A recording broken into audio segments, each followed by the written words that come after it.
Hello everyone. आपने कुछ दिनों से ये न्यूज़ देखा होगा कि सेबी ने एक पंप एंड डंप स्कैम पर एक्शन लिया है। तो आखिर ये पंप एंड डंप स्कैम होता क्या है और इससे हम कैसे बच सकते हैं, ये सब जानेंगे आज की वीडियो में। So let start the video. So basically जो पंप एंड डंप स्कैम है ये दो पार्ट में होता है। पहले पार्ट में एक शेयर को पंप किया जाता है, दूसरे पार्ट में उसको डंप किया जाता है। तो क्या होता है, मान लीजिए कोई एक कंपनी है एक्स, अब उसके कुछ प्रमोटर या बड़े शेयर होल्डर अपने शेयर बेच के बहुत ज्यादा प्रॉफिट कमाना चाहते हैं, लेकिन उस शेयर की इस समय कंडीशन ऐसी है कि उसे अभी ये बेचेंगे तो कोई भी प्रॉफिट नहीं होगा। इसके लिए उनको जरूरी है कि शेयर का प्राइस इंक्रीज हो, लेकिन कंपनी इतनी अच्छी नहीं है या कंपनी में अभी ऐसा कुछ हो नहीं रहा है जिसके कारण अचानक शेयर का प्राइस इंक्रीज होगा। तो वो क्या करेंगे, शेयर का प्राइस इंक्रीज करने के लिए वो करेंगे कुछ ऐसे लोगों से कांटेक्ट जो पंपिंग करा सकते हैं, जैसे कुछ स्टॉक मार्केट ऑपरेटर ऐसे होते हैं। तो वो क्या करेंगे, स्टॉक का प्राइस पंप करेंगे। उसके लिए वो सबसे पहले क्या करेंगे, देखिए अगर कोई कंपनी अच्छी नहीं होगी, जो बढ़िया कंडीशन में नहीं होगी, तो उसमें कोई ट्रेडिंग एक्टिविटी नहीं हो रही होगी, तो पहले वो क्या करेंगे, खुद में ही एक दूसरे से कुछ ऑपरेटर ट्रेड करने लगेंगे, जिसके कारण उस स्टॉक में ट्रेडिंग एक्टिविटी बढ़ने लगेगी। और वो इस तरीके से इसको करेंगे कि कम से कम शेयर का प्राइस 15 से 20% तो बढ़ जाए।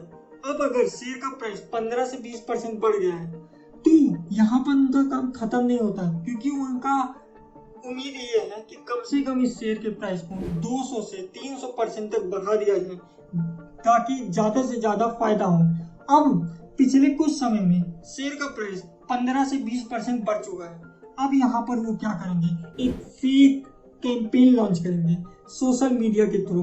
आपने कई बार देखा होगा, टेलीग्राम पे आपको स्टॉक रिकमेंडेशन आता है, व्हाट्सएप पर आता है, यूट्यूब पे आपको दिया जाता है। अब यहाँ पर क्या होगा, ये लोग फेक में ऐसा बोलेंगे कि देखिए पिछले 2-3 महीने में ये शेयर इतना परसेंट बढ़ा है, इसमें कुछ अच्छी चीजें होने वाली है, ये स्टॉक कुछ दिनों में मल्टीबैगर बन जाएगा, या इस स्टॉक में कुछ बहुत अच्छा होने वाला है, बाहर से इन्वेस्टमेंट आने वाला है, और ऐसे ऐसे टिप दिए जाएंगे। जिसके कारण क्या होगा, ये टिप बहुत सारे लोगों को दिए जाते हैं एक साथ, जैसे मान लीजिए 3-4 लाख लोगों को। अब क्या होगा, सारे लोग तो यकीन नहीं करेंगे, लेकिन उनमें से मान लीजिए सिर्फ 10% लोगों ने यकीन कर लिया, 30-40 हजार लोगों ने भी उस शेयर को खरीदने के लिए गए, जिसके कारण डिमांड इंक्रीज हो जाएगी, फिर प्राइस इंक्रीज होगा, और एक बार प्राइस इंक्रीज होने लगेगा और फिर ये अपना और नेक्स्ट स्टेप चलेंगे, जिसमें ये न्यूज़पेपर से लेकर ब्लॉग से लेकर कई तरीके की टीवी में इसके बारे में फेक चीजें बताएंगे कि ये देखिए ये स्टॉक पिछले 2-3 महीने से बढ़ता ही जा रहा है, इसमें कुछ अच्छा होने वाला है।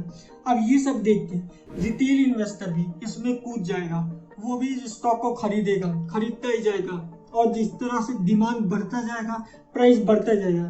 अब क्या होगा, जो रिटेल इन्वेस्टर ने खरीदा है वो देखेंगे कि पिछले 2-3 महीने में हाँ मैंने शेयर खरीदा और प्राइस इंक्रीज होने लगा, फिर ये अपने दोस्तों को, रिलेटिव्स को, अपने जानने और पहचानने वालों को बोलेंगे कि इस स्टॉक को खरीदो, मैंने खरीदा था, मुझे टिप मिला था, या मैंने कहीं पढ़ा था कि स्टॉक में कुछ अच्छा होने वाला है, देखो पिछले 2-3 महीने में मेरा भी प्राइस बढ़ा है। अब ढेर सारे लोग इस स्टॉक को खरीदना शुरू करेंगे, और एक पॉइंट में इतना डिमांड इस स्टॉक में आ जाएगा कि इसका प्राइस 200 से 300% इंक्रीज हो जाएगा, जो बड़े शेयर होल्डर और प्रमोटर चाहते थे पंप करके। अब क्योंकि स्टॉक इतना पंप हो चुका है, तो यहाँ पर वो चलेंगे अपना दूसरा स्टेप, जिसे कहते हैं डंप करना उस स्टॉक को। अब क्या होगा, जो प्रमोटर और बड़े शेयर होल्डर हैं वो धीरे धीरे अपने स्टॉक को बेचना शुरू करेंगे। वो एक साथ नहीं बेचेंगे, क्योंकि अगर वो एक साथ बेचने लगे तो सबको पता चल जाएगा, अचानक इस शेयर का प्राइस नीचे गिरने लगेगा। इसलिए वो धीरे धीरे कुछ महीनों में अपने शेयर को धीरे धीरे बेचने लगेंगे, और जब वो धीरे धीरे बेचते हैं तो शेयर का प्राइस भी लो होगा, लेकिन लोग सोचते हैं कि इतना चल गया है तो थोड़ा करेक्शन हो रहा होगा, और इसी कारण से जो रिटेल इन्वेस्टर है वो जब धीरे धीरे प्राइस गिरता है तो वो अचानक भागने नहीं लगता है, और जब एक बार सारे शेयर होल्डर जो पुराने थे जिन्होंने ये पंप एंड डंप का स्कीम चलाया था वो एक बार स्टॉक बेच देते हैं, तो उसके बाद अब क्या होता है कि कोई नया इन्वेस्टर तो इसमें आ नहीं रहा है, क्योंकि पंप करने वाले ने जो अपना प्रोपेगेंडा चलाया हुआ था या जो फेक चीजें बताई हुई थी जिसके कारण ढेर सारे लोग आ रहे थे वो तो उसने अब बंद कर दिया, क्योंकि अब तो उसका काम हो गया। तो अब नए लोग तो आ नहीं रहे हैं, जिन्होंने पहले खरीद लिया था वो करेक्शन के कारण अभी रुके हुए हैं, और जो पुराने शेयर होल्डर थे उन्होंने सब कुछ बेच दिया है। अब कोई खरीदने वाला स्टॉक है ही नहीं, और धीरे धीरे इसके कारण उसका प्राइस नीचे चला जाएगा। और जो पुराने लोग हैं वो इसी उम्मीद में हर दिन अपना स्टॉक बेचना चाहते हैं, लेकिन कोई खरीदने वाला नहीं है। एक समय बाद वो स्टॉक जहां पहले था उसी प्राइस पे फिर से आ जाता है। अगर आप इसे एक एग्जांपल से समझना चाहते हैं तो देखिए, जो सेबी ने जिस पे एक्शन लिया उसका चाल देखिए। उसका प्राइस जहां पर था कुछ समय पे, देखिए यहाँ पर पहले फेज में ये पंप हुआ, फिर एक प्राइस तक पहुंचा, उसके बाद यहाँ से डंपिंग शुरू हुई, और कुछ ही समय बाद करेक्शन होते होते वो फिर से उसी प्राइस पे आ गया कुछ समय बाद जहां से उसने स्टार्टिंग किया था। अब आप ये सोच रहे होंगे कि हम इससे बचे कैसे, तो यूजुअली आपको 2 स्टेप पे ध्यान देना चाहिए। पहला स्टेप ये है कि कभी भी तुरंत न्यूज पे बिलीव मत कीजिए, चाहे वो आपको कोई सोशल मीडिया से मिल रहा हो या कहीं और ब्लॉग से आर्टिकल से मिल रहा हो। आप खुद सोचिए, अगर उन लोगों के हाथ कोई मल्टी बैगर स्टॉक लग गया है तो वो आपको क्यों आके बताएंगे, वो खुद ही नहीं उस स्टॉक को खरीद लेंगे। तो हमेशा याद रखिए कि तुरंत ही किसी चीज पे बिलीव मत कीजिए। अगर कोई ये बोलता है कि मुझे एक बहुत अच्छा स्टॉक मिल गया है जो मल्टी बैगर बन सकता है, इसमें ये उम्मीद है होने की, इसका शेयर प्राइस बहुत बढ़ेगा, तो आप खुद सोचिए जिसके पास ये सारे इंफॉर्मेशन है वो खुद स्टॉक खरीदेगा, वो आपको क्यों जानकारी देगा। कोई भी इतना अच्छा नहीं है कि वो अपना फायदा ना कराए लेकिन दूसरों को बताता चले इंफॉर्मेशन कि तुम भी खरीदो। उसके जगह वो खुद ही वो चीज ना खरीद ले। दूसरा ये चीज है कि आपको रिसर्च करनी पड़ेगी।